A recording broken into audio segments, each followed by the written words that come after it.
Hey everyone, welcome to the premiere episode of Be Seen TV's second season. I'm Will Wilson, host and producer. If you're new to Be Seen TV, it's all about the second story, going beyond the titles and labels to find out the vivid lives behind all of our guests here at Be Seen TV. That also includes celebrities and Calgary icons. And what better way to start off the season than digging deep into Calgary's past? Well, Be Seen TV found a former Calgary Police officer who worked here from the 60s to the 80s. Bob McFarland has a much deeper history with Calgary, starting in the historic community here in Inglewood. Well, I was basically raised in an address called 1212 10th Avenue Southeast. Now I understand it's a Harley Davidson, and not just my house, but the other houses along with it. But I went by to see the old house and was quite surprised to see a Harley Davidson dealership. It was a pretty rough neck of the woods. I understand it isn't today, which is wonderful because it was a great place to be raised, and it was a working class neighborhood. Growing up right here on this street, it looked very different than it did in the 40s. Here behind me is what is now known as the Canadian Pickers. Back then, it was an auction house and a farm where Bob could be paid 50 cents for every wild bronco he could break. It was many moons ago, just down the street from where I lived, and the National Hotel, and then right next door to it was what they called Obrey's Auction Market at the time.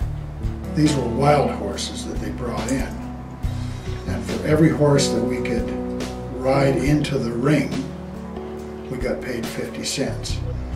And we used to unload farmers' cattle and their calves and this sort of thing, and after they had bought some animals and that, we would load them up into the trucks and that when the farmer was going home.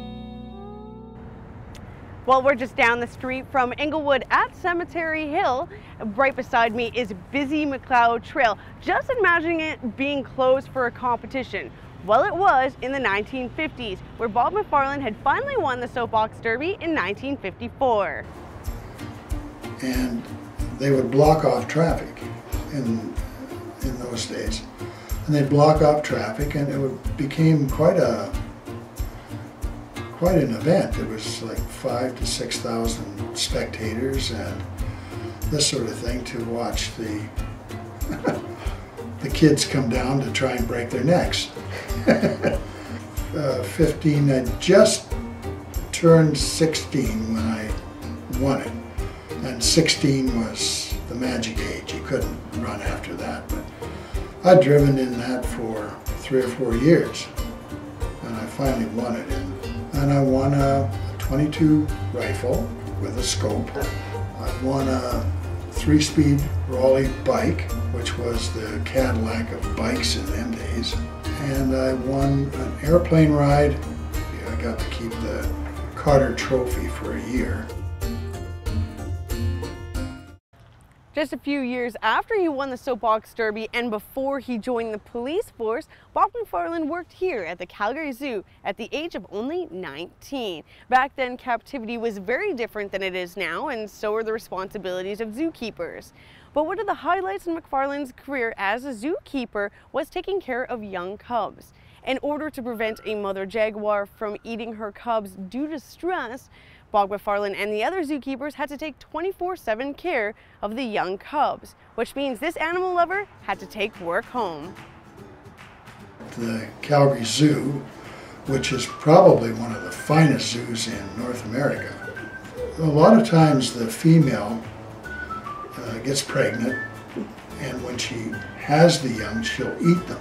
That sounds horrible, but it's true. And I took this one home. It was 2 pounds, 3 ounces or something. And I took it home and I kept it there until it was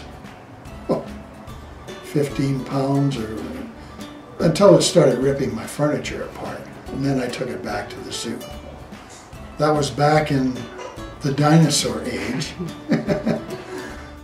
In our front yard we had a tree, and you edged out around the tree to hold water, catch water, and just hold it in there. And of course the grass would grow over that, and this was a perfect hiding spot for this little jaguar, which was about 8 pounds at that time. And he'd go and hide in there, and he would wait, and the mailman would come along, and it would jump out and attack him. The jaguar, he was just playing. And so the mailman, after a while, if he saw me sitting on the sidewalk, on the front steps, he'd say, "Where is he?" And I'd point to the tree. And then he would be more prepared.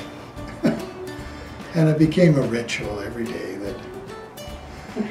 he probably talked to his wife and told her that he was attacked every day by a jaguar, and she undoubtedly did not believe him. And I'm sorry I can't remember his name now, but he worked for the Alberta newspaper.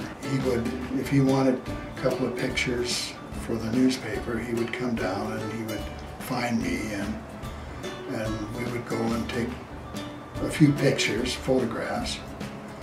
And this one day he wanted me to handcuff myself to a stork, and I did, and he took some pictures, and they appeared in the newspaper.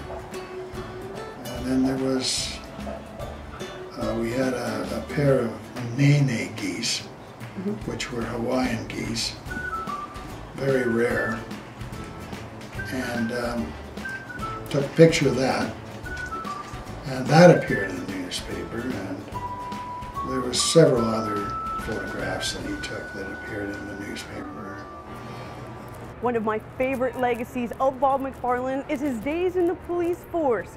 He started as a police officer in 1968, and from then he would devote almost 20 years of his life to keeping our city safe. He worked on a motorcycle for many years, even during cold, frigid Calgarian winters. He worked in cars which had radios, but when he worked as a street patroller right here in front of the iconic Hudson's Bay building, where at the time they did not have cell phones or on-person radios, the only way to communicate with head office was through call boxes. They were located every 6 to 8 blocks away. I'd always wanted to be a policeman. I applied, and I sat down with several other fellows and wrote the exam, and I passed. Then I had to go in front of the chief and deputy chief, and they quizzed me, and then I was told that if I didn't have a criminal record, and they would be checking that, and I was fingerprinted and everything, that I could give my notice to the job I was now at, which was the zoo. And then I transferred from there to the police department, Calgary City Police, and I started in September of '68, and I became a policeman. And I'm, to this day, very proud of the Calgary City Police. It was Jerry Borbridge. He was my officer coach, and he taught me a great deal. And then several years later, he became the chief of the Calgary City Police.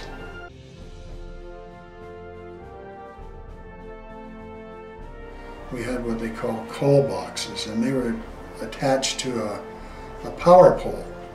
You had to report in on them every hour. This way, they kept track of you to make sure you were okay.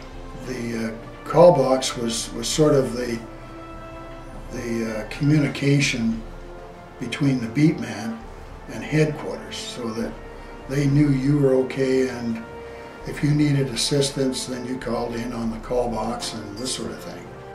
But once you left the car, that was it. You were out of communication, unless you could get to a phone. Cell phones were not even thought of in those days. That's why I say I'm a dinosaur. And they had a little blue light at the top. And if they wanted you, they'd turn the blue light on, and then you had a certain length of time to get to your call box and answer.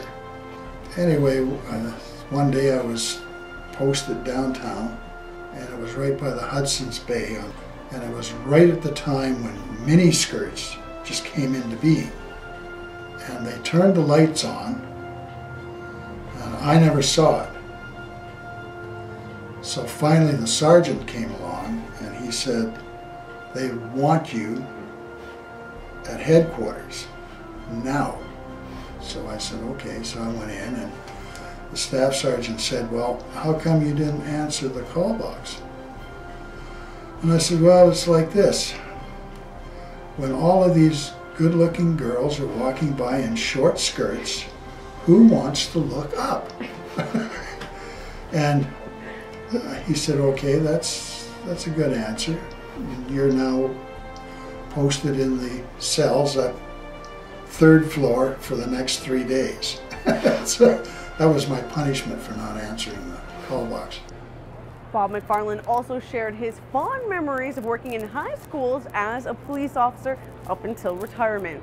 I want to say a special thank you to Bob McFarland for sharing his legacy on BCN TV. If you or someone you know might be in one of these photos, don't hesitate to contact us at bcntv@shaw.ca.